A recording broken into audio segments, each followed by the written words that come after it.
Hello, everyone, and welcome to Professionals on the Grind. Today we have Jazz here with us. And Jazz, Yeah. why don't we start off by you sharing where your parents are from, where you were raised, and just a little bit about yourself. Yeah, my parents are from Michigan. My father's from Detroit. My mom's from Ann Arbor. I was born in Ann Arbor, Michigan, and we moved out to Ypsi. And I came to the LA area about 11, 11 some odd years ago. That's kind of just the basic description of where I grew up. A little grew up in kind of like a little hippie neighborhood, something like that. It was a mixer, so it was a lot of different people interacting, mixture of like hippie, black Muslim, black folk, and then like there's a lot of Chinese people who used to have like really nice gardens, stuff like that. So it was just it's a chill area. Growing up it was smooth. Then Was I that a moved out big to the country culture though. shock for Huh? you from Michigan, Detroit to LA? Yeah, yeah. I mean, yeah. I grew up in Ann Arbor and Ypsi, so it's about 20, 30 miles, 30 minutes or something like that away from 30, 45 minutes from the city of Detroit. But yeah, it was a huge culture shock because it's like, coming from like this tiny town where there's like cows down the street, you know what I'm saying? And, Yeah, I walked through a farm to get to school when I'd missed the bus and stuff like that. And there's yeah, only a handful of people and everybody, not mama know everybody, mama or somebody, cousin, or somebody coming to come to this massive, like international city with just, all these colorful houses and these huge hills and mountains and billionaires and there's skyscrapers on one side and there's people right. out of their mind, homeless on the street on the next. So Yeah, so it was yeah. definitely a huge culture shock, coming to the big city. And could you tell me a little about your parents? What's their highest education level? What were their religious views that you lived with growing up? Well, I mean, that's kind of complicated in terms of religious views, so I'll get to that in 1 second. Okay. My father got his MA, and my mom got her associates in nursing. Yeah, Oh, that's uh, fantastic. yeah. As far as religious Mhm. beliefs, um, we had a lot of different religions going on when I was growing up.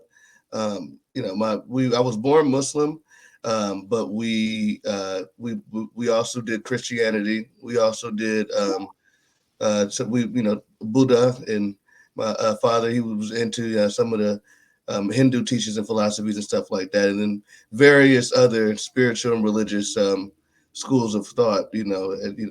So And it's was that like complicated. So there's a lot of things did going on. you ever resent your parents for that? Because I know my mom cramped down Catholicism down her necks, let alone, seven different religions at once. Like as a kid, was that something that you were interested in, or was that something you were fighting back? When I was first growing up, like as a Muslim, I was super into it. So it was like, I was like, super strict.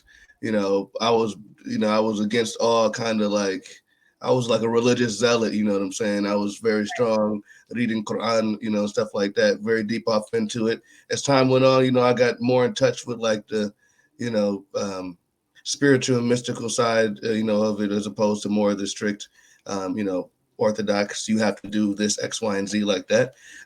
There was some tension in terms of just like the switching around because like it's kind of like earth shattering when you go from one belief system to another belief system to another belief system to another Right. belief system.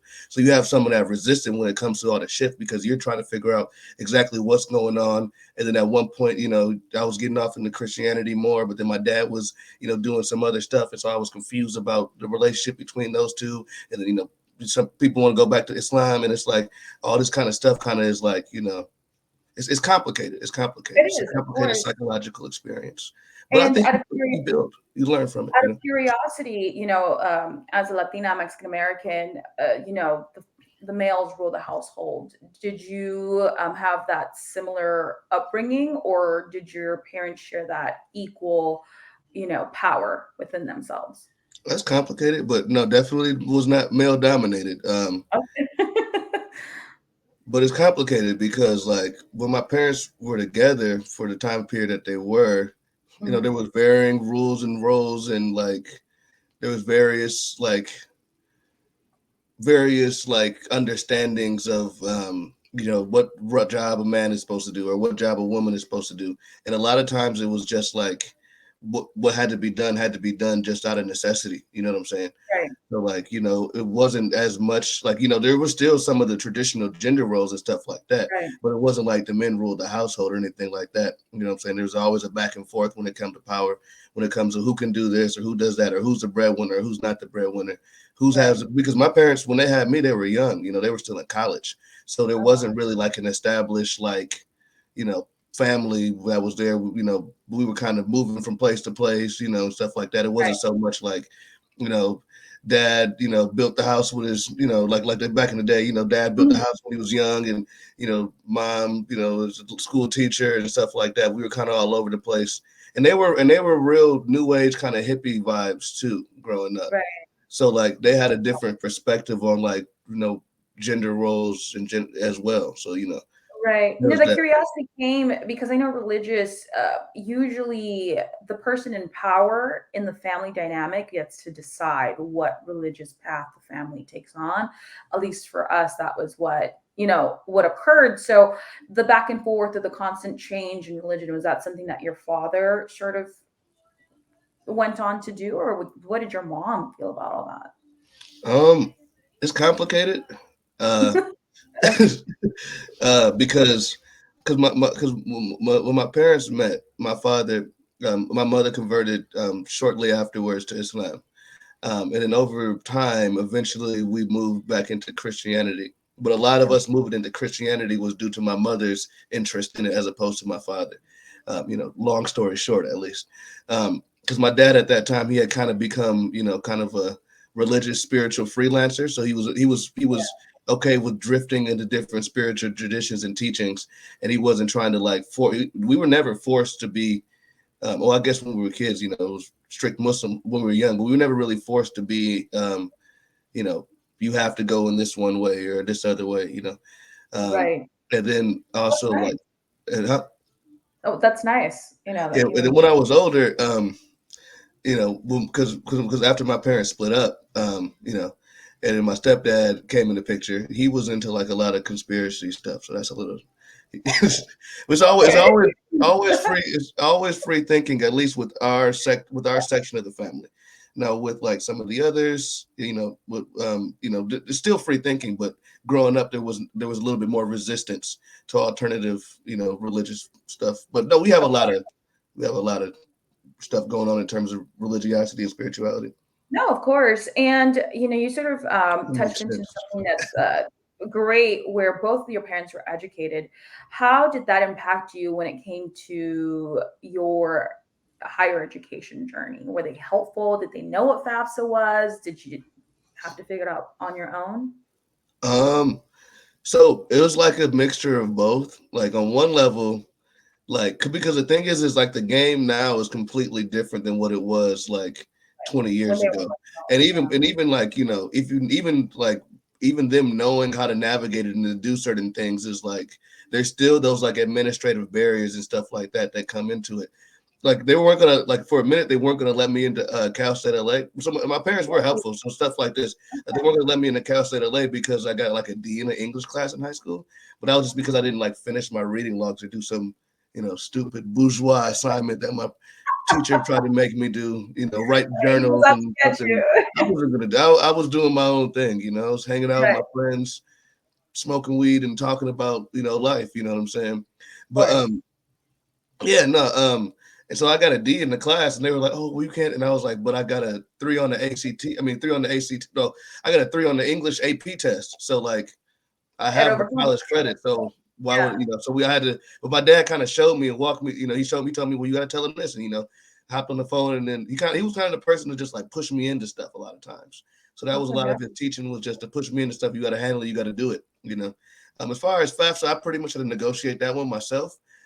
Except for I think my dad talked to some of the people in administration, and a lot of times what it is like they just don't prioritize like you getting your financial aid paperwork in because Right. they just have this long stack, and then they should have went through the paperwork right away, and then he went in and talked to him and told him about the emergency need or whatever the case was, and we were able to get the paperwork in, so I was able to take classes because there was a minute to where I was hardly able to take classes. I couldn't get any classes. I had to go to this like special program in order to get my classes reserved. Otherwise, they were going to be all gone. I wouldn't be able to have any classes, which And you was found all that information yourself, like just asking questions, navigating that. Like you're gonna figure it out. Like not going to school um wasn't an option for you. well, yeah. So my parents helped me with some of the stuff, like talking. Well, my father helped me. Well, my mother, she didn't really. She was all the way in Michigan, so she wasn't able to do as much help. Well, I mean, I filled out all the FAFSA forms by myself though, and I Hmm. had to, got their tax information and all that stuff, and yeah, I did all that by myself, and then also the program to get classes, I did that too by myself, That's and the whole fantastic. dorm stuff. Yeah, What, how did you find your major? What made you stick to it? And was it money or passion once you decided global, what global politics was your thing? full politics. I mean, see, this is a like all things in life, and I think it's probably the leitmotif. Or the mantra of this conversation. It's complicated, Right. you know, Yeah. because That's your That's quote. It every answer. sounds It's great. complicated. It's complicated. It's complicated. It's complicated. That's life, right? Yeah, but yeah, no. So, well, I can kind of, it's probably better just to tell the story. So initially, I signed up to go to Cal State LA to be a history major because I thought Okay. about being a history professor because I liked history and stuff like that. But I also wanted to be a lawyer. But I wanted to go to Howard to be a lawyer, but I didn't. My academic experience in high school wasn't, the best. But also the counselors there just didn't know anything, you know. And like my parents, like or my mom back in her day, it was just, you get on there. She was like, I did everything, with financial aid and stuff like that. So it should be easy for you guys. Like, yeah, just get Right. on there, apply for school and you'll be good. So I ended up Easy peasy, Dad. What are you talking about? I ended up only applying to one school because I missed the application deadline. So everything else was Cal State LA, which was like the cheapest school in LA where my dad was living because I wanted to come out here and live with him. And I was a history major at first because I like history. And so naturally I picked history major, but I didn't know. But I immediately switched once I got here to international business because I Okay. wanted to get involved in international business, whether that being, doing business with other countries in other countries, import, export, that kind of stuff, or, because I wanted to travel and I wanted to learn different languages. And also I wanted to take Africa down the same developmental path that China had gone down once I had heard about that, stuff like that. So I was learning Mandarin at first too, but it was too hard. Yeah. That's Uh, what I hear. and then the accounting classes were and eventually over time I was almost going to drop out because I was just partying too much and smoking Right. weed and I had easy access to alcohol via my older friends. So there was Right. one class it was accounting class. I hated that accounting class. I was good in economics and I was good in banking and that kind of stuff. But Right. accounting, it was just dreadful because it's like you got to actually it's just backwards math and all this that and the assignments, and I was just I just left. There was one day I just left the class and just went and got drunk some 40s. It was bad. And, Being in college, that's what you did. it was Don't do it to bad. And yourself. then also like I was reading a lot of political theory because Okay. going back to my parents being educated and how it impacted me in terms of higher education. It wasn't so much so that they were able to help me navigate the path as much as it was like as a kid, I would sneak into the basement, and stuff like that, and then read all my mom's like microbiology books and stuff like that, and read all my parents books about philosophy and history and all that kind of stuff because they were conscious growing up, so they were part of the black like liberation, what I'm saying, knowledge movement and Right. stuff like that. So there was a lot of gems, there was a lot of keys that were just like, laying in front of me. It was like, a whole treasure trove of knowledge and, and keys that, that I was able to pick up and just intuitively, just start unlocking doors. And one of the things Right. when I first came out here was, I read a few different books that really influenced me and then, brought me into like List political them. theory. What were the books? Um, History of God by a Catholic lady, but it talks about, Okay. I can't Google it, remember her Google name. it. She might have been, I don't want to call her a nun or like a former nun because she might have been, but I just don't Yeah. want to like put that on her if that's not really. That one was influential because it kind of broke down because that was when I was gaining a more nuanced understanding of like the various religious teachings, and re-exploring like my own individual history through that analysis and assessment. And then in that, I was exposed to like all these different names and thinkers and ideas and stuff like Was, that. was it Karen Armstrong? Yeah, that's it. That's who it There was. we go. Armstrong. History of Yeah, God, Karen history. Right. Armstrong. Yeah. I don't remember if it was actually good or not, but it influenced me. But Okay. but it was that one, Egyptian Light, Hebrew Fire. I think it's by Carl Luckert. It's kind of like a very like little known book. I don't even know if they publish it anymore, but he's just this. I think he might have been a theology professor or something, and he looked at the theological the theological roots of Christianity going back to ancient Egypt. It was that one, and then what was the other one I was reading at the time? Brain That Changes Itself. It was about neuroplasticity.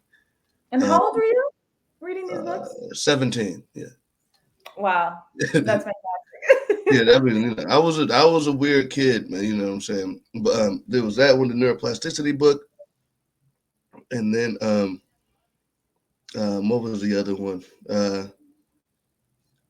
Hero with a Thousand Faces. That was a big one.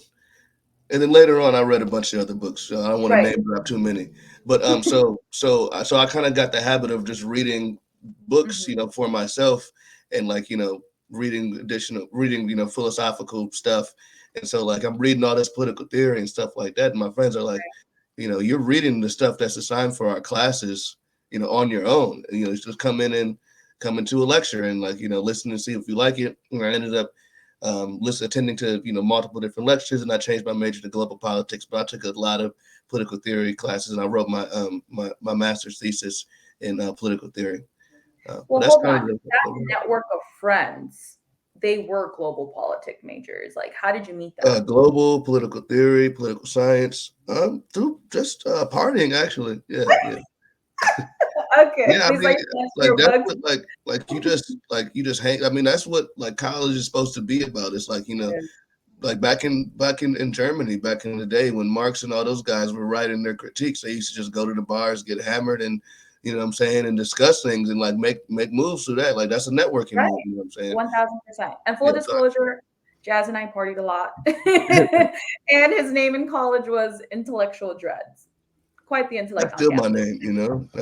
It's a funny story with that name too. I think it was my uncle. My uncle had got it, and one day because he was, we were drinking. He's like 75 years old or something crazy like that. And he's, we're drinking and hanging out, and he's like, we're intellectuals, something along those lines. And then that's where it kind of, got Boom. into. I don't want to put the full theatrics of it, because Right. it's a podcast. This is not the biopic. You got to see the biopic to see the full story. This is just Exactly, the exactly. Just a intro. short snippet of your Yeah. life. But So, networking, like joining a mhm, bunch of different groups and like clubs and associations, going to like a lot of different, social gatherings and things like that. right. And you talk to people and you meet people and you leave an impact on people. And when you leave an impact on people, they're going to get in contact with you to make different moves. And from there, eventually you build that network of individuals that are like-minded and that, paints the road to opportunity and gold. You know what I'm saying? 1000%. I think if I, and this is something that Paves I would tell probably be people a all the better time, word. if Paints. I could do college all over again, I would probably network and just befriend everyone on campus because you were popular. Everyone knew who Jazz was on campus. Granted, Castellita wasn't a huge school, and you did your undergrad and your 28,000 people though. grad That's a lot of program there. really. But no, it's meeting people, making that impact, and building on that, right? So that's fantastic. And I kind of want to touch into what your defining factor was to pursue a master's because you went right after undergrad. You didn't waste any time. And would you recommend a master's degree to someone? I mean, yeah, depending on what their goals are. I mean, for me, the reason why I went to get my master's degree is because my undergraduate grades are really bad, and I wanted to get my PhD, so I needed to Okay. get better grades, and the master's degree was the place where I could get better grades, so then I could actually have a chance to go do my PhD. Otherwise, I wouldn't be able to get the PhD because my undergraduate performance was so subpar. And that's so, and this was it because of the partying? Because you're a very smart guy, so that's surprising to even hear. Yeah, And all the yeah, professors loved that. you, so But it's also like other things. It's like it's right. different. It was the different environments I was in made it difficult for me to like study and consistently do my work. Like Right.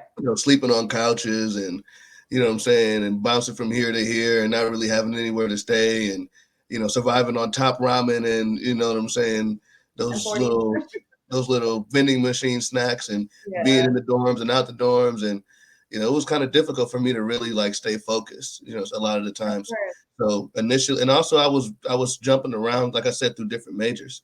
So like in accounting and stuff like that, I just didn't want to do it anymore, but I didn't realize I didn't want to do it. But once I got to political science, my uh, GPA was better within the major and stuff like that. But And I mean, I was kind of just a vagabond. Yeah. no, that's fantastic. I think for me, like I started off as a business major and I hated it. I hated it. And it wasn't until I jumped to political science that I found a passion in that major, right? And in that field and wanting to pursue it.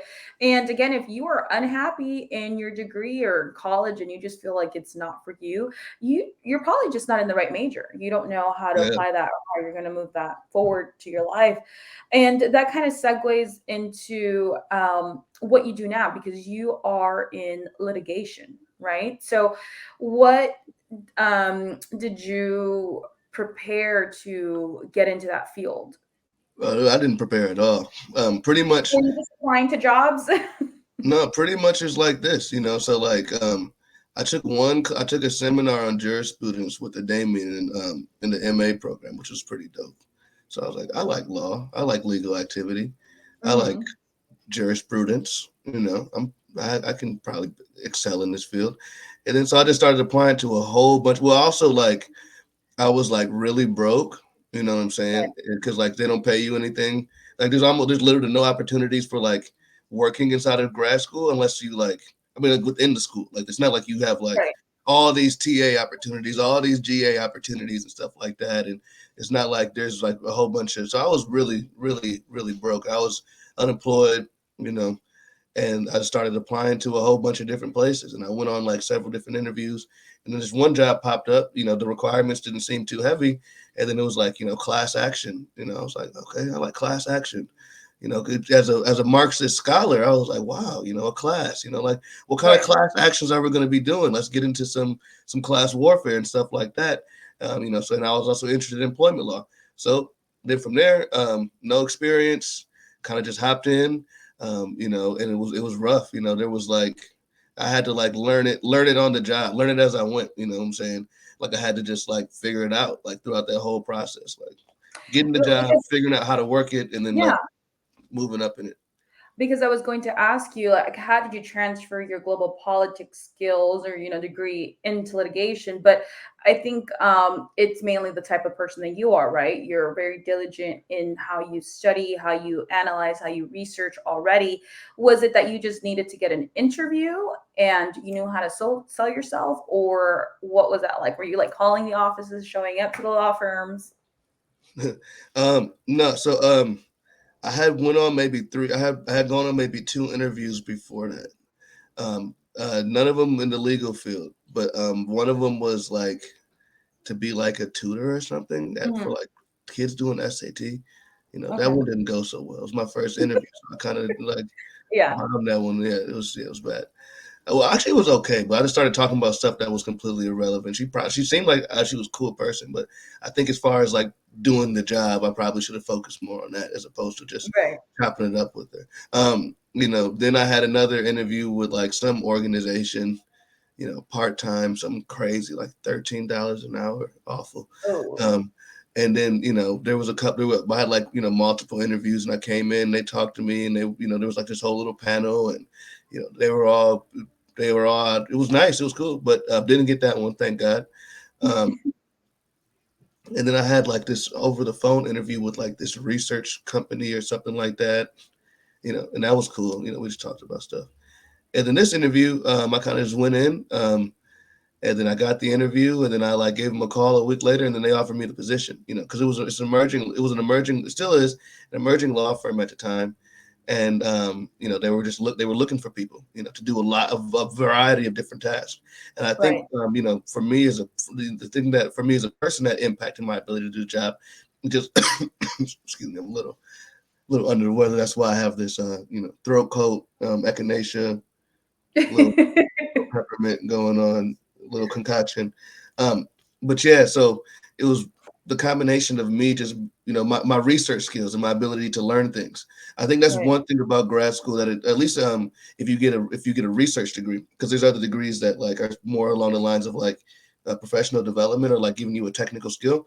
But if you get a Right. research degree, you learn how like really good research skills and how to find, analyze, and present information.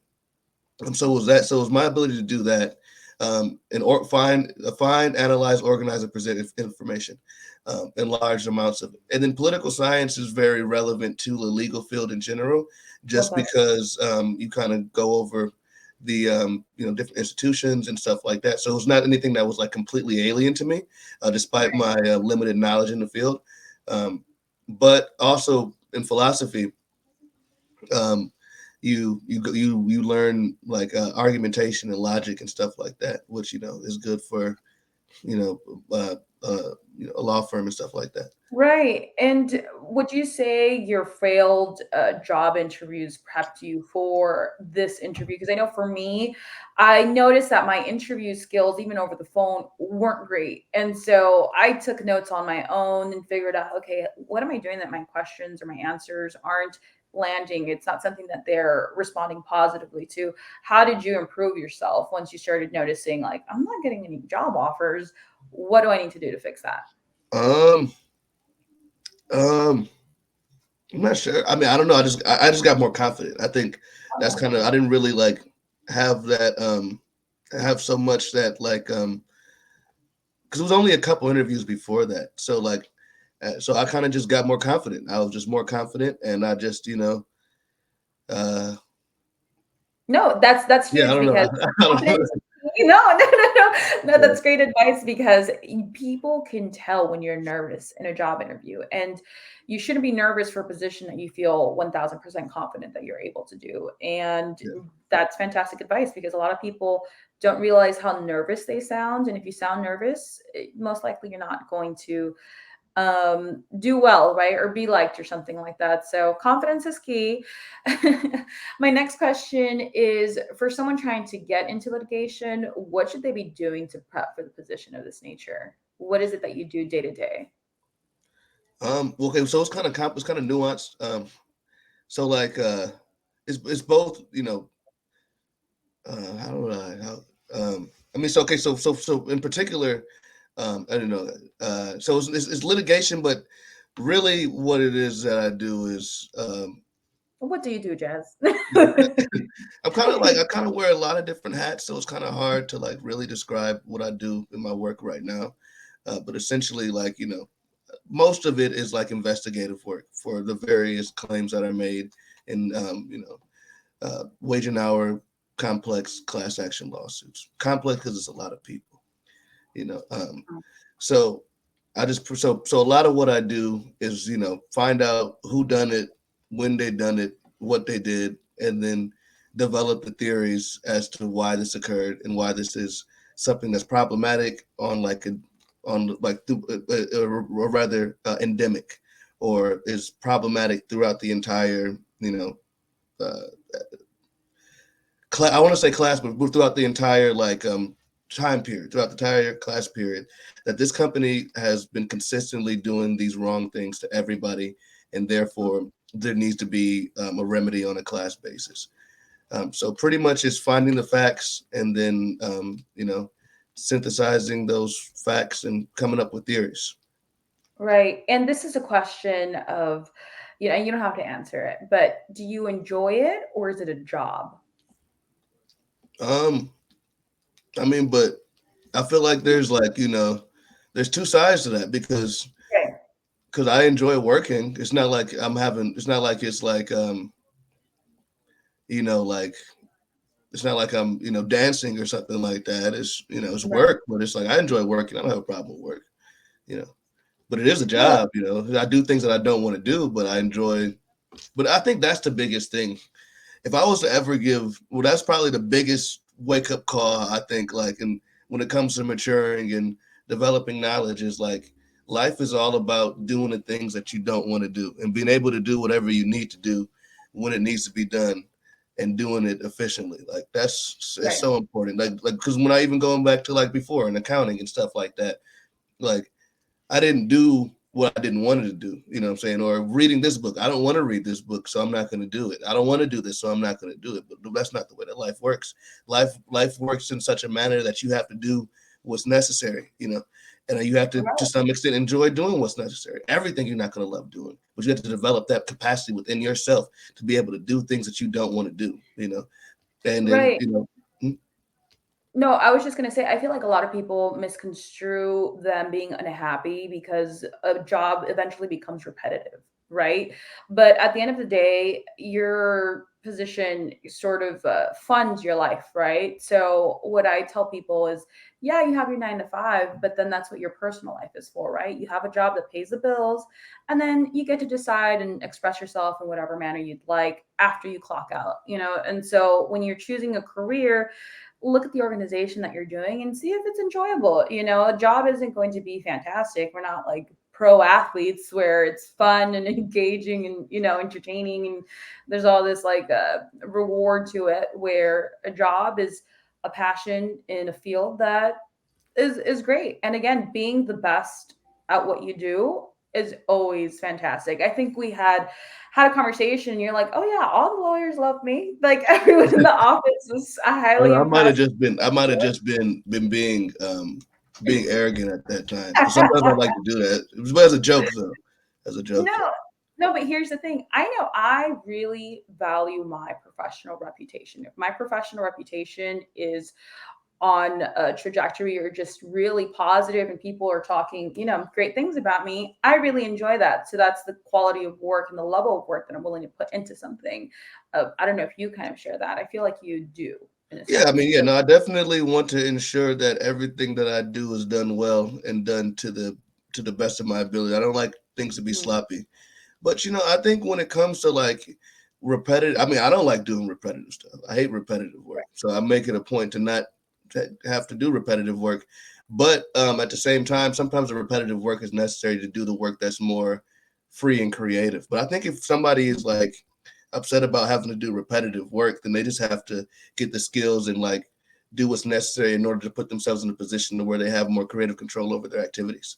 You know, so that Love means that. going back to school. That means getting that professional degree. That means developing your craft in such a manner to where that you don't need to, you know, run errands for someone else or whatever the case it is. Or Mhm. you're just doing data entry. Like do the data entry now, soak up game, soak up knowledge, get your professional certificate, skill, degree, craft, whatever you want. Then you know, freak it your own way. You feel me? You know what I'm saying? 1000%. And I think it's figuring out what your action plan is, right? So if you're unhappy now, what are you doing to improve yourself and to get Right. yourself to where you want to go? Because things are not handed to you, especially if you're not coming from, your dad's not Jeff Bezos or anything like that, where you're just No. going to be Yeah. handed a company. So figure it out. And the sooner you figure out what you want to do, and just because you're out in the professional world, you can network and go to different events, different conferences, to see if maybe jumping into a different field might be something that would suit you. And this segues into my next question: is what advice do you wish you had at the beginning of your career, knowing what you know now of your field, Um. or just in the work experience? Um. What advice would I give myself then? Or what? Knowing the information you know now. Like for No, me, I would have applied for jobs 6 months before I graduated. I wouldn't have yeah. wasted my time too much. Yeah. I mean, I think you know, for me, like, advice I would give myself is just you know, I feel like what I feel like what I would have told myself is like I have like you know I have more skills and more capabilities because I think I underestimated myself at first. You know, Really? yeah, How did you realize you were doing that? just be working with people and realizing how much stuff people knew or didn't know at certain levels, either in the job or outside of the job, or learning how people perceived me because I was kind of Mhm. like in this really enclosed environment before. You know, in terms of like you know professionally for a minute in grad school because you can't really do much in grad school Right. because you kind of like you know well you're limited at least to a large extent because you're focused, you kind of become like hyper focused on like a few different ideas, or like hyper focused on a certain set of knowledge, to where you don't really realize, that you kind of become like, a mad scientist in a lab, or like a hermit in a cave. And so like you Mhm. don't really have a full grasp and understanding of what it's like, on the other side, for people who aren't, doing this particular kind of work that requires X, Y, and Z. And then you kind of realize like, oh yeah, no, I can do that because we did this, da, da, da, da, what I'm saying, over here, and then I can apply that here. And like, I just didn't realize how accessible, some certain, how easy and accessible, a lot of activities inside of the workforce, or even like in life, were. I didn't realize that it was, it kind of seems like a behemoth, a giant, Right. thing that you have to like fight and wrestle with and tackle, and it's so hard, but it's not as hard as you think it is. That's kind of what I would tell myself. It's not. It's like imposter You'll syndrome. go through worse. You go through worse. You qualify, like it's just not knowing what you're getting yourself into, especially if you're entering a field. I think having a job sounded scary when I first started applying and got my first position, where it's like, am I capable? I was an admin assistant and I was doubting myself. I was like, oh, do I know how to answer the phone properly? Blah blah blah. Like, even though you know what you're doing, you graduated with a great GPA and you had a few jobs while you were in college. At least for me, imposter syndrome was weighing heavy on everything that I did, and even like shifting from job to job, because political science, as you know, is such a wide range Yeah, of different things that you can do. You can stretch it and do whatever you'd like, and so it's not a straight line. You kind of have to jump around and sort of mold all of your background to fit into everything that you want to move towards. And you learn on the job. Every position does not matter. If you are an admin assistant for this company, guess what? The admin assistant duties for another position or another company is going to be completely different, right? yeah. So just be willing to learn and just navigate that. I kind of wanted to ask you, like, going into your position, because now you've been with the law firm for how many years? Uh, foreign and some change. Four and some change. And you don't have to tell us how much you make unless you want to. But how did you learn to negotiate pay? Was it that your law firm was great and they said, hey, Jazz, we're going to give you an increase? Were you satisfied with the increase? Were you asking questions of your colleague? Do you Yeah, I negotiate mean your they're pretty good with pay. They're decent. They're pretty good with pay. I did not too much. Haven't had to do too much. Uh, you know, uh, risk breaking or anything like pay? that, or any like hard negotiations, because I think at my firm they kind of want to keep people for long, so they try to do their best, to take care of us. We'll see how long that lasts. No, just kidding. No, just kidding. But did you have an understanding of pay negotiations, or you're just happy because they're taking care of you?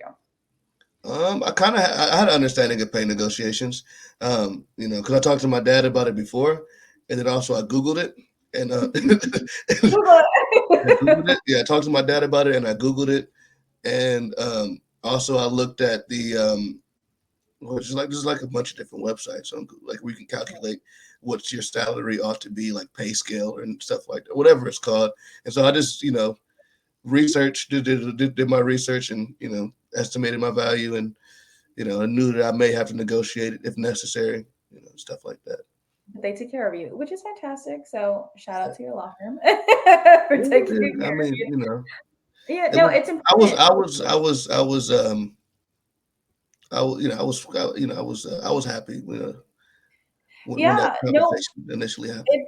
it's hard because with my first job, like the company, they were paying me 40K, and they're like, you should be thankful, grateful that we're paying you this. Like, we don't have money. I was the admin assistant. So I saw that the CEO got a $100,000 bonus every single year. And I'm like, you don't Mm, have money to give me like yeah, a 10 boost.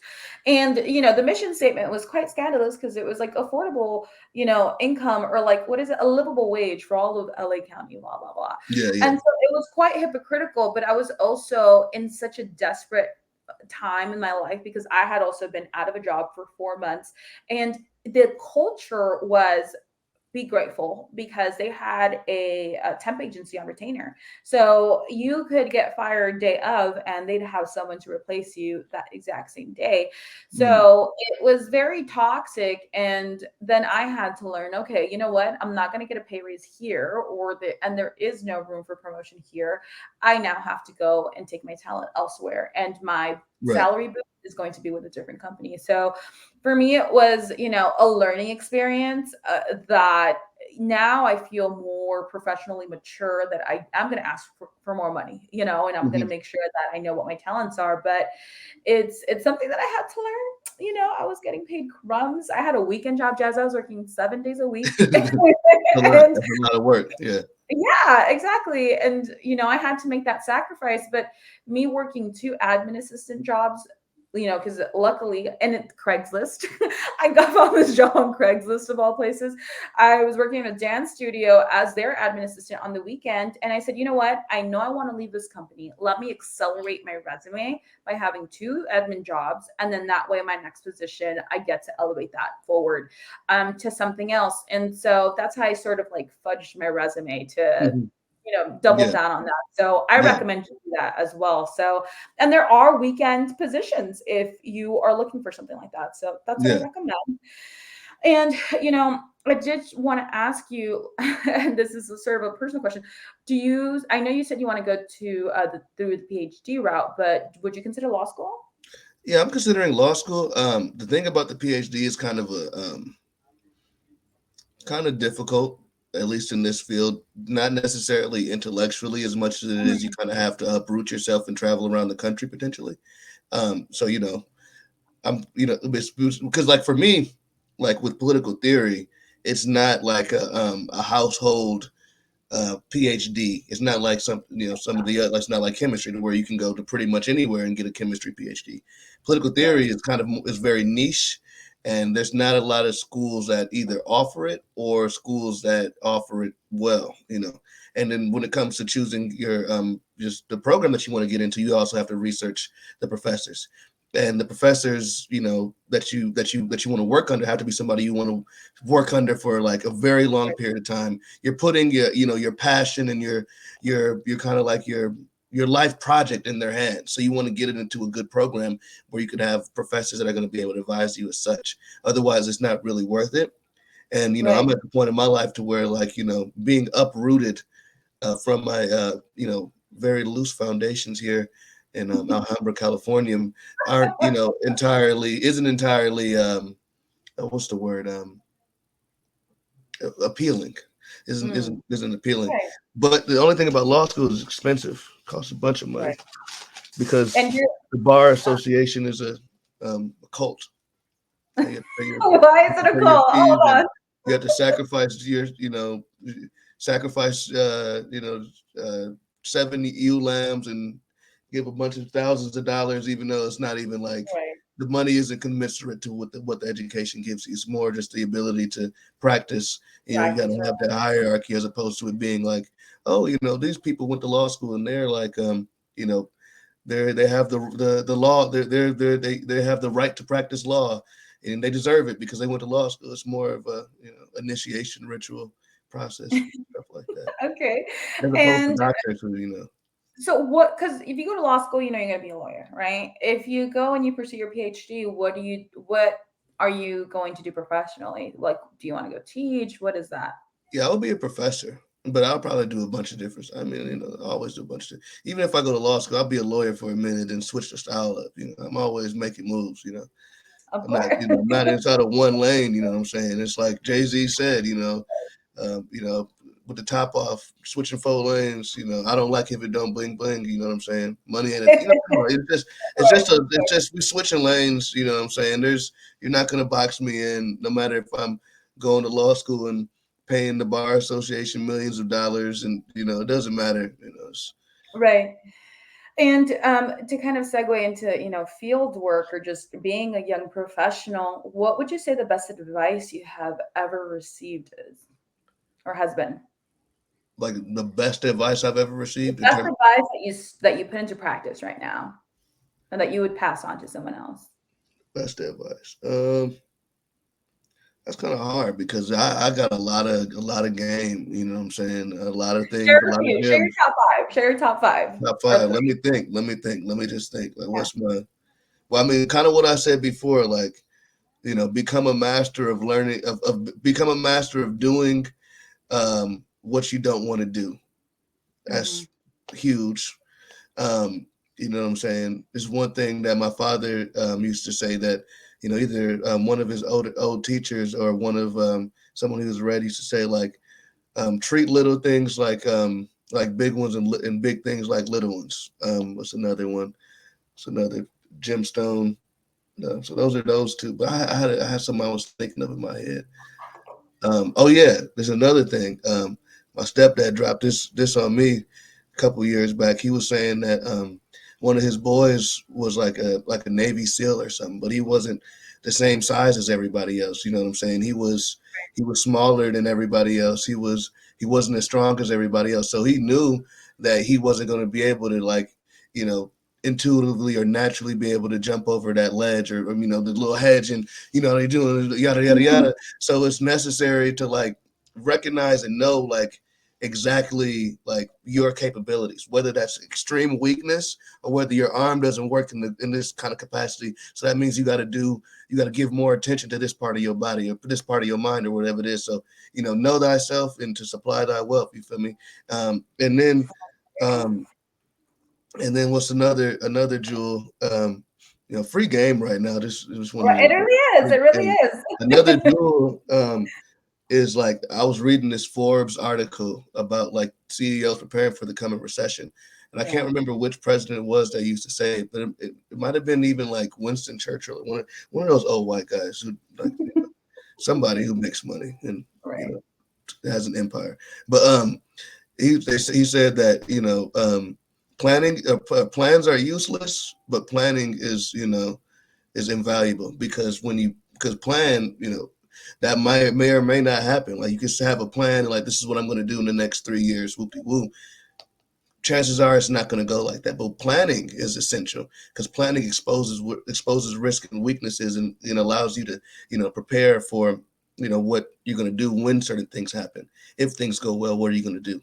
A lot Right. of people, if they were to get blessed with $1 million right now, they wouldn't know what to do with it because having a plan of I'm going to get $1 million in 2 years, so I'm going to do this.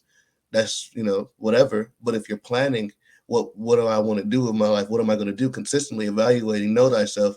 Then you're able to you get blessed with $1 million, and then you can actually do something with it. You know what I'm saying? And then I think the Right. last thing. What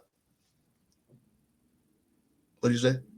No, no, I said right. Right. Oh, right. Okay. Okay. I thought you said. I'm agreeing. I'm agreeing. And the last thing that I want to say is, whatever you do in this world, it's never just about the individual, just about you as an individual. You know what I'm saying? Whatever you do in this world, you got to, to some extent, recognize that you ought to be doing something for everybody else. Or as many Right. people as possible. You can, because every time when you just focus on yourself as an individual, that's going to cause tense strain, and it's going to, ultimately cause you to destroy yourself. There's a million, fabulously rich alcoholics, fabulously successful crackheads. You know what I'm saying?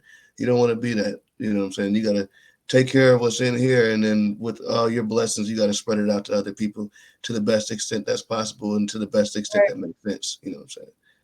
Right. And, I do want to segue into, Jazz, you're quite the intellect, right? I think you're probably one Thank of you. the smartest individuals I know, right? I'm like, Top Jazz, seven. Let's get top top five, seven. top five, top five. I'm like, Okay. Jazz, right, right. Maybe even top three, Jazz, not gonna lie.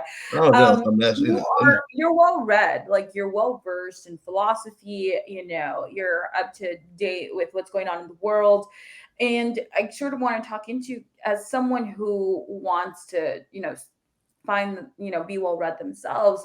But I have such a hard time even reading, the philosophy books or, something that's a little drier than, your Gone Girl series or something. What do you do? Like, how do you stay engaged? Like, what, and I know you have that strong history with your parents, just being these amazing individuals who just, expose you to these different things that you're interested in. But as someone who didn't have that, what would your advice be to sort of start developing that? Um, it will depends on what you like, because philosophy itself is, reading philosophy is a whole thing. So do you Right. mean like Right. philosophy, or do you just mean like, uh, like, because Well, let's do both, right? Let's you can give advice on the two different things because because you're right. Philosophy is very different. It's its own lane because of reading study. philosophy is like it's you want to read the books, but you want to read the books like, and you had to because I think with reading philosophy you have to be really into puzzles and Mm, solving those puzzles or not solving those puzzles, but also reading philosophy has to be a part of like your life to some extent. Like you're reading philosophy because you want to, you know, because you want because philosophy means a love of wisdom. So you're right. using this tool in order to increase your wisdom, and you have to apply it in life. Because you may read like three pages of philosophy. You have to well the first thing you do is have to read it really really slow and read it over and Mm, over and over again. And then you might not get it right away, but you might be walking. You know what I'm saying? And you walk and you see like a bluebird or something like that fluttering in randomly inside of the forest, and it hits you like, oh, that's what he was saying about consciousness. And then you start writing, but it's really just repetition. That's the if like because for me, like I wouldn't read a Gone Girl book because I wouldn't get anything from it. right. Like, I Right. was like, Right. this is boring, like um, but it's really just repetition. It's just like you have to consistently do it. The more that's what the mind and the body. The more you use your body, the more you use your mind, the better you are at doing it, and with each particular task. So like when it comes to reading philosophy, you got to have to just read it over and over and over and over and over again, and listen to it in audiobooks. But it just has to be something that has to be consistent, and you just have Right. to keep on reading it. Just keep on doing it. Keep on reading it. Keep on And doing it. you mentioned notes, so you annotate and you're writing down your thoughts and you're writing down, what Yeah, probably less than I should, but you wanna annotate, underline, annulate, underline, write it down. Because what you wanna do too is you wanna read and you wanna write and you wanna talk to the text. You wanna talk to other mm, people about it. You wanna experiment with it. You wanna see where if you plug this here and take this there and stuff like that. It becomes this whole thing. It becomes like it goes from I want to read this stuff to like now it's like there's a whole like dance, that's going around with it. There's this whole like project to where you're like piecing together new ideas and concepts. You know what I'm saying? So no, I of mean, it just course. takes time. And to be well read in your other aspects, right? Global politics, current affairs. What do you do there? Like, are your daily habits in, absorbing all of this information that's going on in our day-to-day world? But yeah, if you want to be up to date in current affairs, I would just say like subscribe to some of those like foreign policy, foreign affairs, New York Times, LA Times. Get some critical ones in there. I don't know the exact names of them. Intercept all these. Take it with a grain of salt too, because all Right. these news agencies are going to have like an ideological or some type of bias to them. Mhm. Luckily, with the knowledge in global politics that I have, I'm able to like quickly understand where it's coming from. Military Times. There's all these different websites and stuff, and if you subscribe to them, they'll just bother you for the rest of your life in your email. You check your email in the morning before you go to sleep. And if like that's if you really want to be up on current events and affairs. Because I don't always do that. I take breaks. Um, Right. but that's what you want to do, and then watch the news a bunch. That's what I used to do when I was a kid too. I used to watch a lot of news. A lot of news, a lot of CNN, Right. Clinton News Network. No, I was kidding. That's what the Trump supporters call it. But a lot of CNN. I just thought that was funny, like just the Clinton News Network guys. Yeah, what's so funny is that Alyssa, the guest who I had previously before you, she sort of gave me that same advice where my like excuse was, oh, I don't pleasure read because I have to read for grad school, but it was just an excuse because I was spending so much time on my phone, aimlessly on social media, Oh, yeah, I YouTube, do Netflix, that too. all of that. And it's like, how do I ground myself? Like, I'm no longer a kid, I am an adult. I want to, and that's that I am aware and well read enough that I can get by in conversation. I make a good impression, but I've met people who are at a completely different level than I am. And it's trying to channel in that focus and, dedication to it, because you do have to be dedicated to it. So I think a few hacks that I started doing was I listened to NPR as I'm getting ready, right? So I used to just listen to music. I'm like, well, let me listen to NPR. This is quite entertaining. I think they're a really great, news source. And then I also did the news thing, right? I do have CNN on the background sometimes. I have my local news station at times, but again, it's like making that right choice, right? Mhm. Because you can easily choose Vet, to watch yeah. live. Yeah, I watched Bloomberg. I listened to a bunch of different podcasts. I mean, I haven't recently, so like I haven't watched the news or listened to it. I read like a couple scant like travel articles over the past several months, but I Mm. mean, I watched a little Bloomberg in like the hotel, and because it was the only one that had English option, but I haven't really been keeping up to date like that. But I mean, but it's also just like I mean, because what I mean, once you like I mean, I think you just have to focus like what exactly you want to know. Once you do Mhm. that, and once you get advanced knowledge in something, then it's like you can easily assimilate all the other stuff. Like my brother, Right. he's like super focused on the Ukraine war, right now. So Hmm. he just knows all about it. He knows all these different aspects of it, and then you start reading those books, and you read this. I think like getting to that next level is simply like becoming extremely passionate about one particular thing, and then just Hmm. riding that train for as long as it goes, and Right. then you might hop onto another thing, and then you re-explore it, stuff like that. You just gotta really just do it. I mean, but you have to pick something. It doesn't really Right. matter what it is. Like you can pick something that might seem arbitrary, like why does the Irish economy why is Ireland the fourth richest GDP per capita company or something like that? Something that I was just wondering about the other day because in my mind it's like it's also like it's not like super structured. So I was just kind Right. of like bored and I was just thinking like, oh, it would be cool if I could go to Ireland for St. Patty's Day. And then I looked it up and the tickets weren't that expensive. Looked at the Mhm. hotels. The hotels were cheap. The beer is cheaper. The food is like slightly more expensive.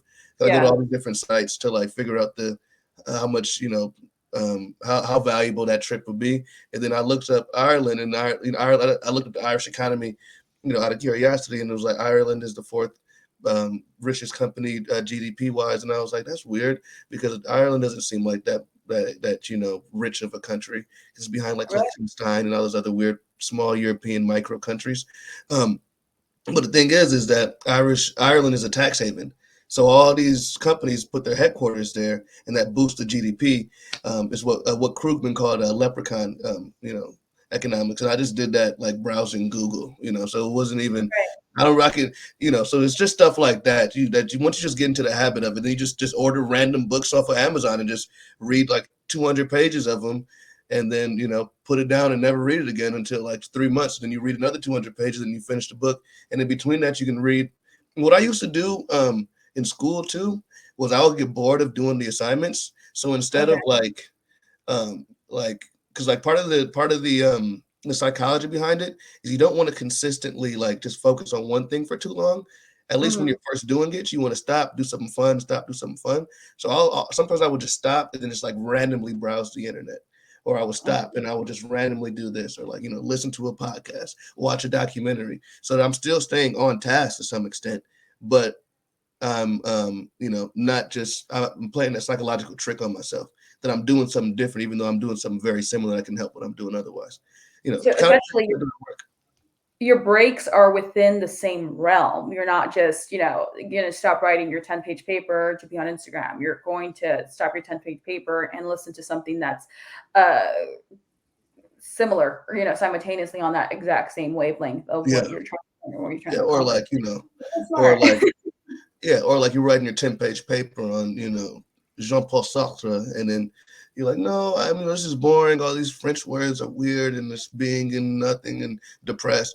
And then so like I start googling like the Chinese economy or something like that, and then Right. or I watched a document or like a, a a YouTube video on Gnostic religion, the various interpretations thereof, or something like that, or you know, play like so it's just so I can keep that dedicated time to like furthering my intellectual capacities as opposed to breaking it off. And then after you're done with you're doing your thing and And I mean, Instagram, you can just hit that real quick. It's just a quick little instant. It's whatever. But if you're just like on it, I'll stay away from TikTok because that can get addicting.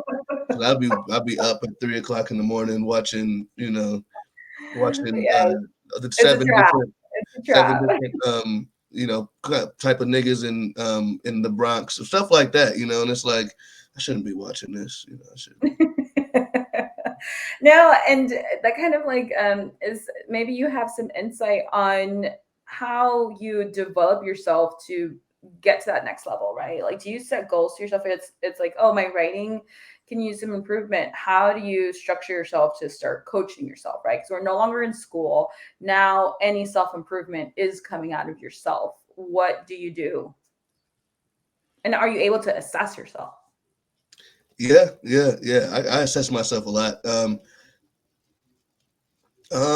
I mean, I think what I do is I kind of go on these like several month binges of just like reading and writing, reading and writing, reading and writing. Being a nerd. I just nerd out for a few months and then I get better Mhm. at stuff and then I, you know, return to my status quo, kind of like that. Or I just set an assignment because I feel like, you know, when I was in school, like a lot of what I had to do is I had to like assess myself and like pretty much come up with certain techniques in order to improve my writing and stuff like that. But there's Mhm. also books you can read about how to become a better writer too, which helpful books and websites and practice. The thing is that's more difficult outside of school is that you don't really have anybody to evaluate your stuff like you would a Right. professor, unless you like get in contact with your own professors and like beg them to read your stuff. Like, Do you do that? Okay, so for those that you don't know, Jazz was best friends with all of the professors, the poli sci professors on a couple. a couple of them. What was that beneficial to you, especially now that you're out in the workforce? I haven't really spoken with them since last year, really. But yeah, no, it's definitely helpful because well, I mean, yeah, definitely because like, even like when I was getting ready to apply for PhD programs a couple years ago, I was in contact with them working on like, how to best like where to apply, what to do, da da da da. And no, but it Mhm. was definitely very important. I haven't really tapped into my reserve recently. I mean, part of the reason is the pandemic kind of limits like almost everything you can do. Right. Um, but yeah, no, definitely it was very helpful in terms of like gaining insights on, even just life. Like those are people who have been on, have done a lot of it and, have went through a lot of, experiences in terms of professional X, Y, and Z. And so yeah, definitely having like a good relationship with my professors was, extremely helpful. Part of the only reason that I got into the master's program, was because I had a good relationship with my professors. Otherwise, they may have rejected my application. Right. And you know what? The professors are the ones accepting the application, so that's a little life Yeah. hack. No, definitely become friends with like your professors. I mean, if they're friendship worthy, you don't want to become Of friends just for course. the sake of friends.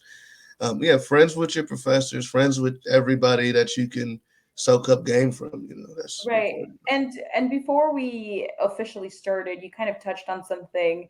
You were saying you need to cut back on the partying, right? If you don't Yeah, mind I'm gonna talking I'm about gonna go on. I'm gonna go on one of my binges, my intellectual binges. So I'm gonna like I have like maybe 4 or 5 books that I'm just gonna just read hella and then like probably like read a bunch of random stuff and then so I can just do a reboot because I can feel the intellectual deterioration, like moving slower in certain things, that. and I can feel my mind changing. You know, No, and you know what? That's such an important alcoholism developing. self-assessment because sometimes when I'm having conversation with people, and if I'm not, I'm like, I used to know this fact about, the French War, blah, blah, blah, blah. And now it's not coming to mind as frequently. Is it because I'm not having these intellectual conversations anymore? Is it because I am just allowing my brain to be filled with, drunk at this point?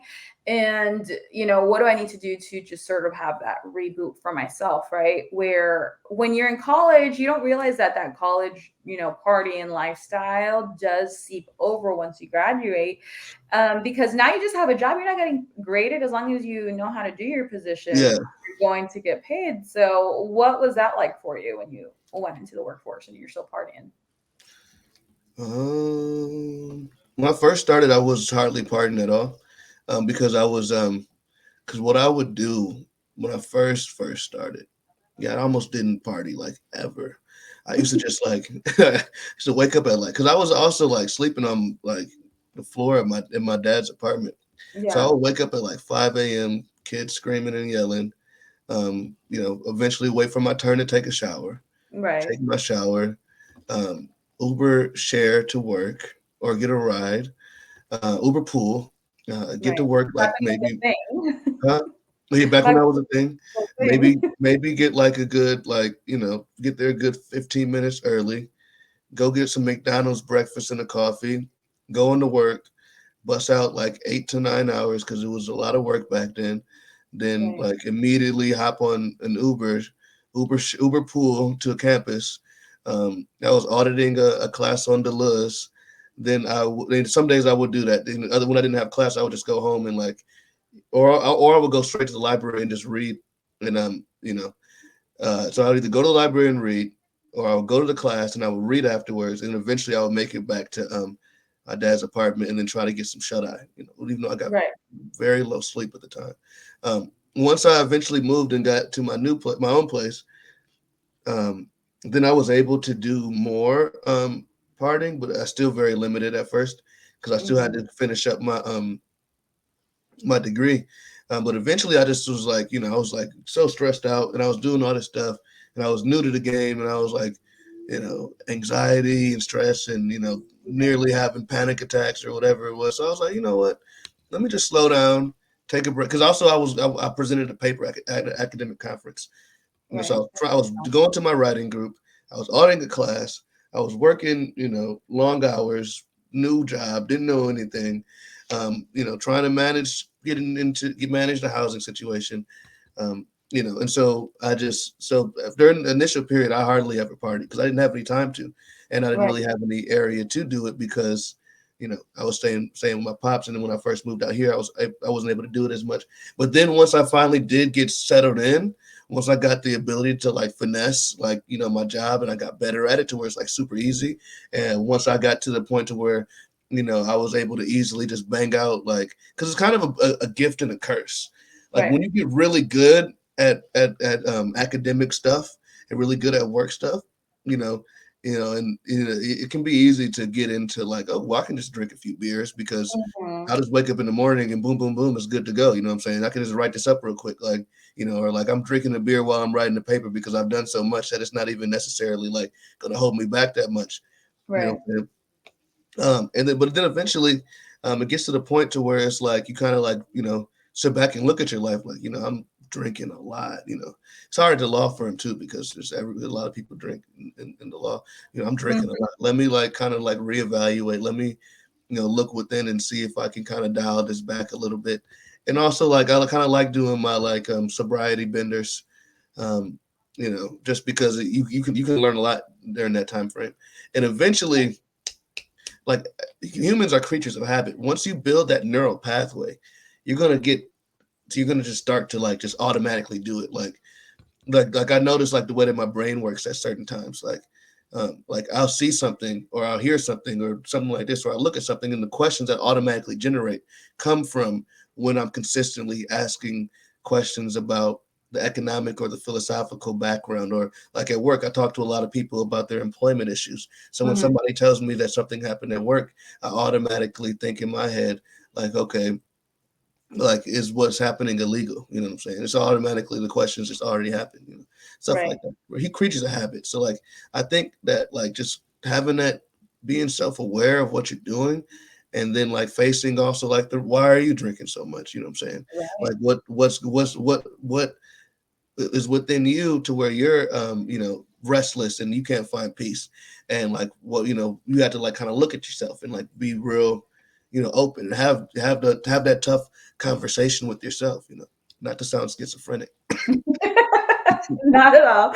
No, and I think that's like a self-assessment that people don't really do within themselves, right? Because your job does become repetitive or you master your position and now you might think I've outgrown the position. So instead of saying, oh, I know how to do this job like the back of my hand, it's time to elevate yourself to a new position, Yeah, right? Push exactly. yourself in the career path that perhaps that's where you're lacking, right? Because now, like I just recently moved up within my career as well.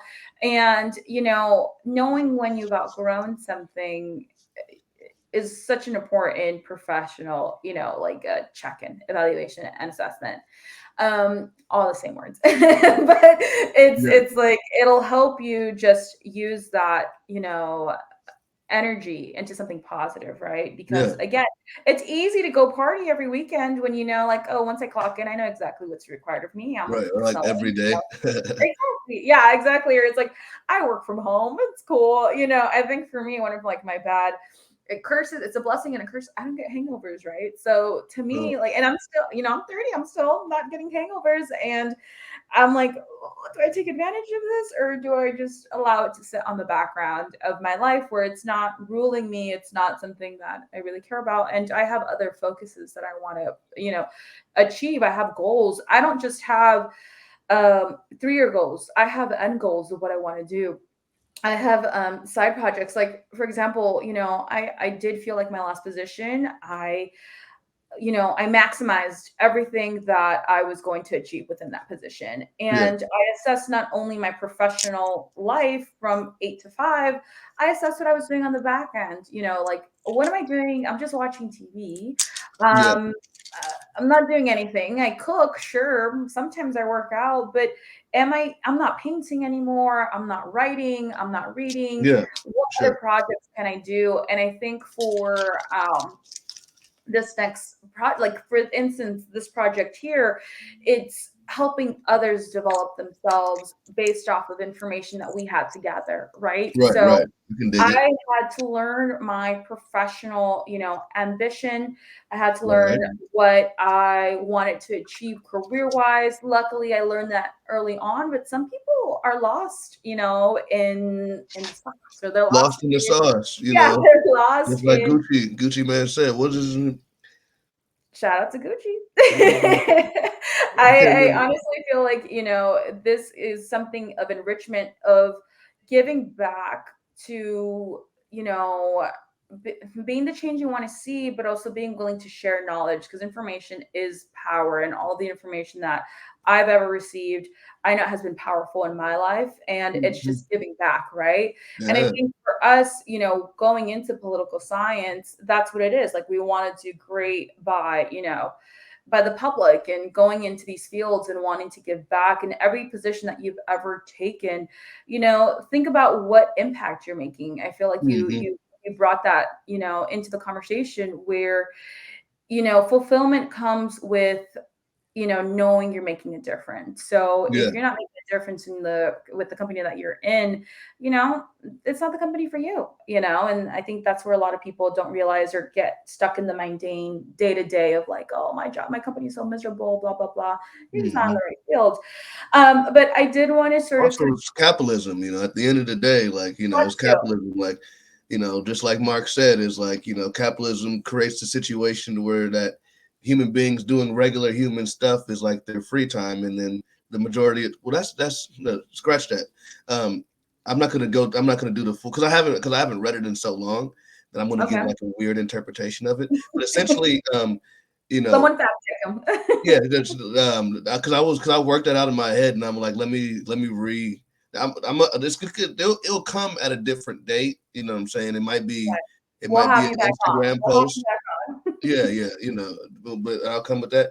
But essentially, it's like the whole notion of like a work life balance is like a capitalistic thing because really your work and your life should be intertwined with each other. Like you work to go and you work to eat. You know what I'm saying? You get up in the morning, you go out, you hunt or whatever you do, and so you're working for that particular goal. Whereas now work has become alienated from like Mhm. it's products. So you're just working and you're just doing this repetitive stuff, and you're not really seeing anything. You've seen it become abstract, and you get abstract, think. But that's a different, that's No, no, we no. don't have to get I'd into. like to touch on that because I think a lot of people are sort of lost in the finance, right? Where money is important. I'm not, if I'm probably the one thing that I've seen on social media are like the popularity of like multiple streams of income or go be an entrepreneur where people are sort of judged or criticized when they don't have side projects, when they only have a 9 to 5, when in reality you can convert your 9 to 5 into your a career, your passion, right? That's essential. Like it's not a job, it's a career. And knowing that distinction is going to do wonders for you when you are stuck in this capitalistic world, right? Because now it's like money is so important to live. I know I got into like a YouTube, tunnel vision of watching the this interview. They would interview homeless people, and every single, individual said the exact same thing. Everyone is a one paycheck away from being homeless. And I reevaluated my I life would at say that point. one paycheck from being homeless. Maybe Maybe two. like several, you know. Maybe several, but no, but the reality You have is a a credit card.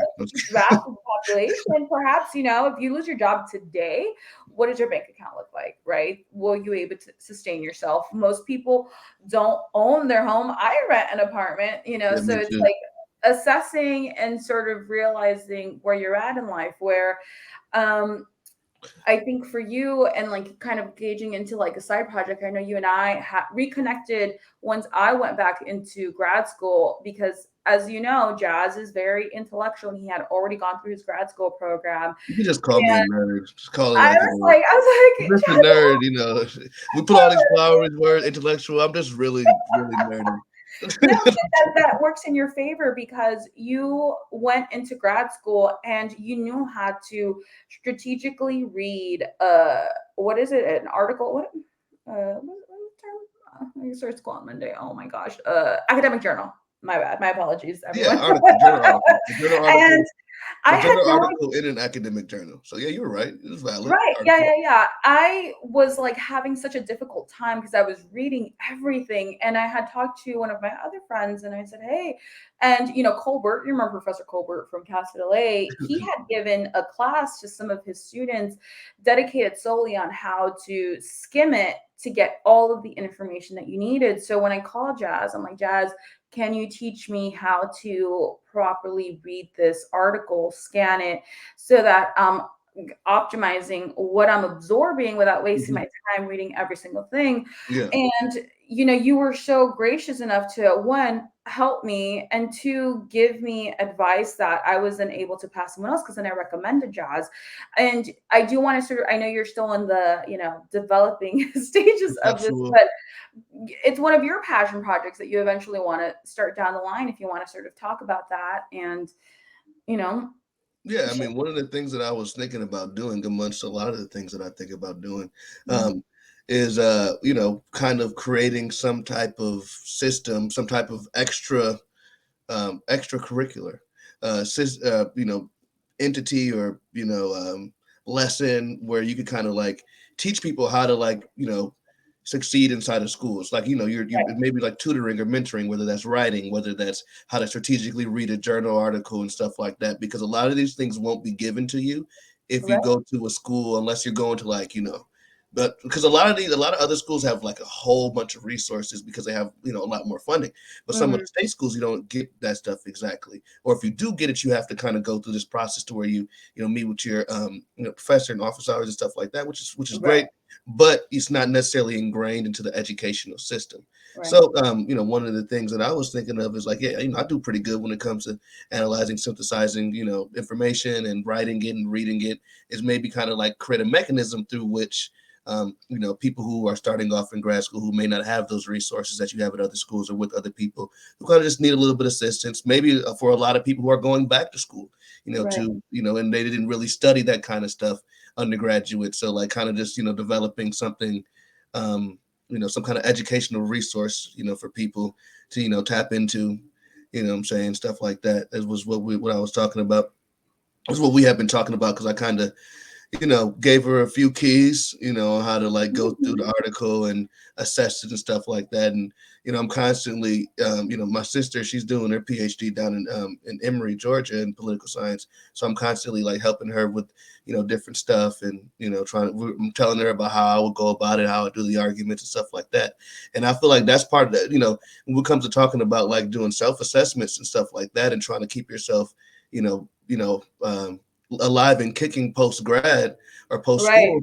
school, is doing that stuff like me kind of keeps it so that I'm still actively engaged in it, stuff like that. I also just, I also force myself just to sit down and read sometimes, but Right. yeah, so like, so that's kind of, what I was looking into doing, one of my side projects, depending on, we'll see what it looks like when it finally comes into fruition. Right. Can people contact you now for some academic advice? Yeah, people You can know, contact me. as a fee. Yeah. So You know, develop that in the development stage. contact me, on a need to know basis. Mhm. No, because I think it's important, or at least, we had a friendship where I felt comfortable enough to ask you that, right? And that's like another strength in expanding your network, right? Where you don't just want to. Um, I think we didn't even meet in class. We met because we were both in student government, right? Is that how we met, Jazz? I believe so. But I the don't waters remember. are a little murky. The waters are a little murky, I have but no idea actually. it just It happened. was so People just long ago. I was a whole other person. I don't even remember. I don't remember like those days. Like it was like truly right. They're a blur, everyone. I didn't have any But gray hairs in my beard. but it's sort of that, power of knowing what your sort of little black book is when it comes to what you're trying to strive for, right? Where it's like, okay, this is an area of self-improvement that I know that I need. Who do I know that is the strongest candidate that I can reach out to that would be able to help me uh, the most, right? And in this case it was Jazz, and you were kind of developing that, and it's so which I'm very grateful for. And it's kind of funny because I think when you put yourself into perspectives, you try to think of global solutions, or community solutions, because I know for me, I have sort of a similar passion project that I would, one, have to be in a certain position to even pitch this idea, but it's the same thing, except it's in middle school and high school, and Mm. teaching kids what kind of learning, or like what kind of study habits they need to know to implement at that early age, right? So again, I got into college and everyone else around me was studying 3 4 hours before an exam, and I was like, okay, if this is what everyone else does, I'll go ahead and do it. I failed. I was bombing my exams. I was Yeah, like, what's going on? Everyone else seems to be getting by just fine. And then when I realized, it takes me a week or sometimes 2 weeks, I have to take notes, I have to read, I have to highlight, I have to annotate. That study habit came from me from just like the fire lit under me, and yeah, I had to figure it out in panic. I was in panic mode. But if I would have developed those study habits when I was younger, and again, I went to school in South Central Los Angeles, it was the inner cities. They really just allow kids that are smart enough to get by. They aren't really implementing those like strict learning habits in public schools, and they really aren't. And so for me, I know that's something that I would want to give back eventually if I ever, have that right opportunity with the right people or the right funding. And figuring that out, I know the people around me are going to have this information, because I'm like, hey, if you're doing poorly in school, you're just not studying. Because now, knowing what I know now, every major you can just study and you're going to get an A. You just have to make sure that you're dedicated with that. I would have. I don't. I probably would have still chosen poli sci, but I might have gone to law school. I don't know. Perhaps 50-50. We don't know yet. But it's about looking at these projects and seeing what is attainable and what's realistic with what you can do, and what your I guess what different streams of what income or side projects.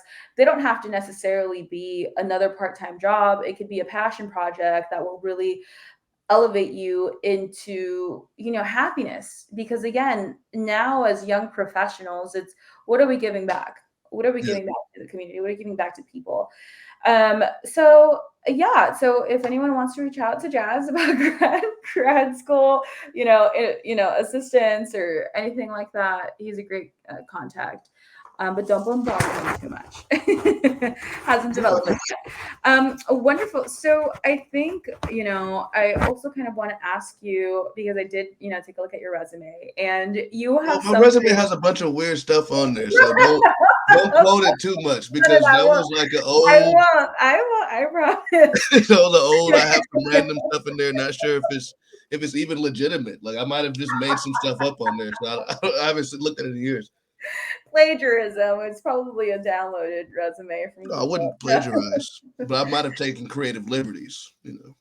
Right, right. There's a Hey, difference. I don't copy. everyone does it. No, you I'm a something. poet myself. So Mhm. I take creative writing very seriously. It might not be true, but it's definitely original. Right. You know what? You're an artist. You're an artiste. You have something in your skill set that I most mean, people do not have anymore, and you can type at 70 words per minute. Now, I don't I think I'm more like probably 80, 90 at this point. look at that. But I So, mean, is maybe 70, 75, 80 when it comes to when you account for errors and stuff like that. so, and this kind of goes back into your writing, right, and your development. Is this do you have any writing advice that you can give someone? Because writing and typing, two very different things, but your typing abilities, I would assume, is because of the type of work that you're currently in, where you are forced to, write a lot of notes and write, briefings and all of that. So, was it that? Do you feel like when you got this position, you were asked to do a certain, kind of writing, you were strong in what they were asking you, or did you have to build it a little bit? Oh no, I was already strong. I think my writing kind of uh I mean, since I think my writing really peaked when I wrote my thesis, since that was a huge, long, very long document. So by the time I finished that, granted, I was working while I was writing my thesis. So there's Really? like, In this field, in litigation? yeah. Okay. Yeah. Oh, wow. Sorry, I just thought that was so funny because I'm like, people don't have that on their resume anymore. It must be, 70 words per minute. I have to flex just so that they know that I can, because people, and I also have a really interesting way that I write. Like I write with like, How do you write? Let's see. I mean, it's hard to. I mean, if I can bring the keyboard down. So like, well, I mean, this is not going to be actual, but I often only write with one hand. I only type with one hand. So I have a.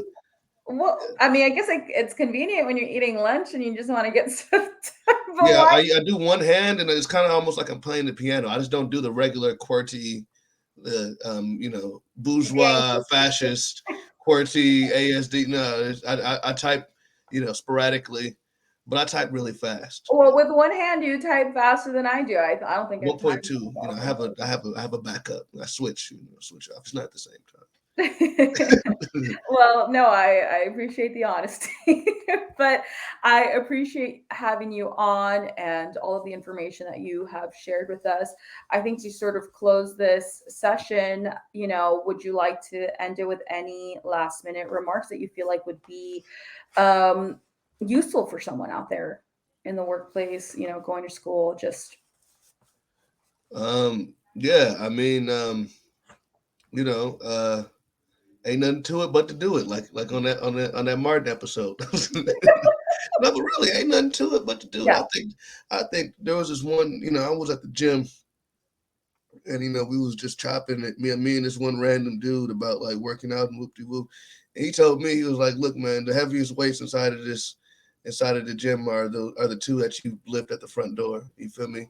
Open that door, and once you get in, you put in the work. But you got to open the door first, because no matter what your goals and what you want to do, or who you are, or who you're not, until you actually put your feet in the ground, put your boots in the ground, get some boots on the ground, open that door, there's not going to be much for you to do. So that's the only motivational thing. Like whatever it takes for you to be motivated to do something, whether that's listening to your favorite song or some affirmations or whatever people do now, affirmations, positive affirmations.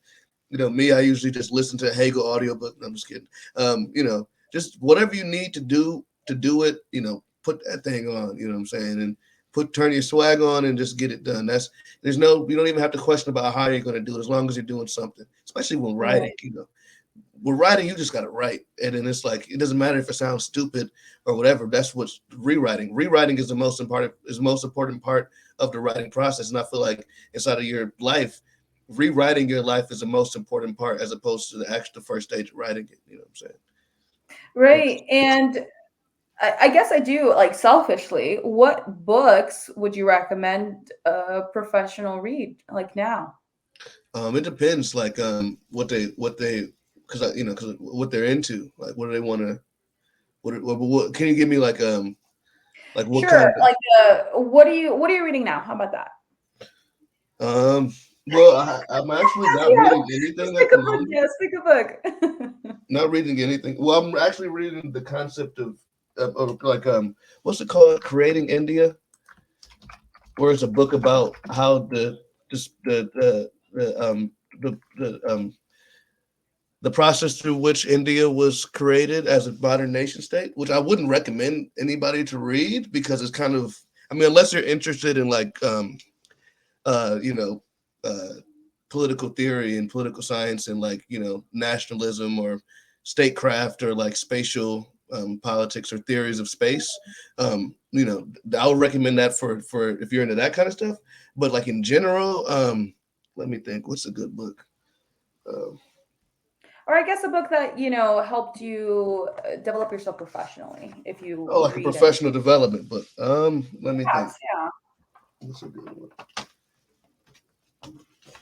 Let me see if I have something here that'll make my life easier. Professional development book. um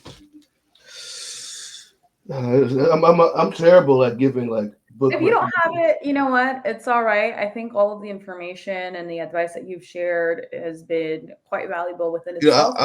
I'll think about it and I'll send you, and you can like put it in the Put it in the the comments. YouTube Yeah, description.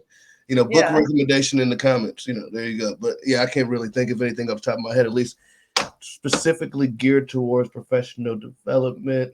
Um, I'm thinking of something, but I can't. It's not all the way there No, at the you're minute. perfectly fine. You're perfectly fine. And, Apologize. I think one thing I Coming appreciate about short. you is you're willing to share that knowledge and information, right? You have such a vast array of, information that you have cultivated on your own, and, you do that research and you're willing to share it. And so that's awesome to hear. And I really do appreciate that. And everyone, thank Jazz for coming on, and I appreciate you. And, join us on the next episode. Bye.